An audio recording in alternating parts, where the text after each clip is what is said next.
If you would have seen me as a freshman, sophomore at Canfield, you probably would have, bet your life savings that I would have never played college football just because of my size. But something kind of clicked after that sophomore season. Like I said, we went, 3-7, but started to really have a hunger and a fight to improve. That summer going into our senior year is kind of when I started to get some recognition from some colleges. My uncle took me on, like a nationwide tour. I went to University of Florida, Kentucky, Bowling Green, Miami of Ohio, Vanderbilt, you name it. I went to all their senior days, all their camps, ran the 40, did the vertical jump, bench press, competed against some of the top receivers that were coming into that senior class. Ultimately, I think that gave me the confidence that I needed to know that I could play at the next level.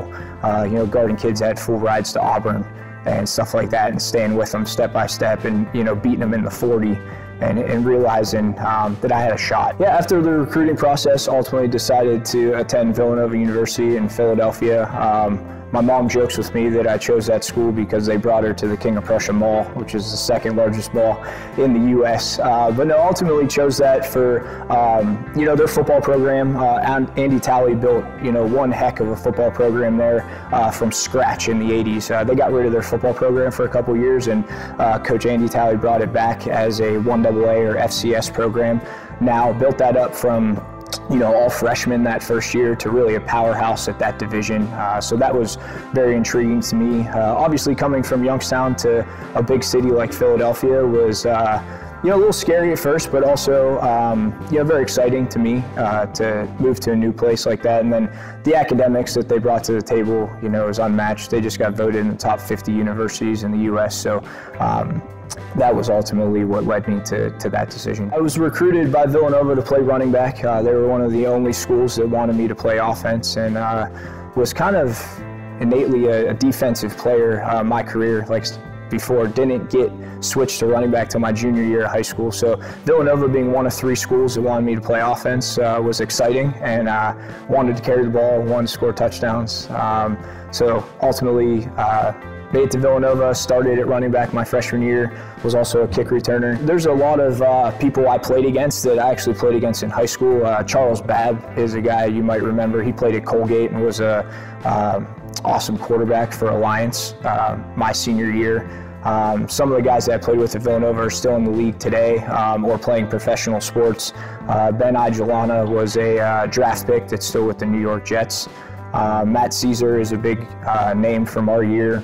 He actually plays professional baseball right now for San Diego. We had a lot of successes at Villanova as a team. Conference championships, won the NCAA Division I National Championship in 2009, was an all-conference kick returner, 3-time academic All-American. In 2009, we beat Montana for the national championship. That was down in Chattanooga, Tennessee then.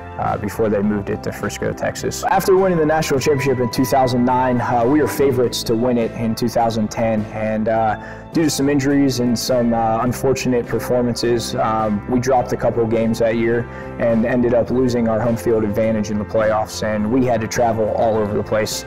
I forget how many thousand miles we traveled in a 3-week span, but we had to go down to Appalachian State in Boone, North Carolina, went down to Stephen F. Austin in Nacogdoches, Texas, and then ultimately had to go out to Eastern Washington in the semis all the way across the country. And their field was called the Inferno. It was red turf.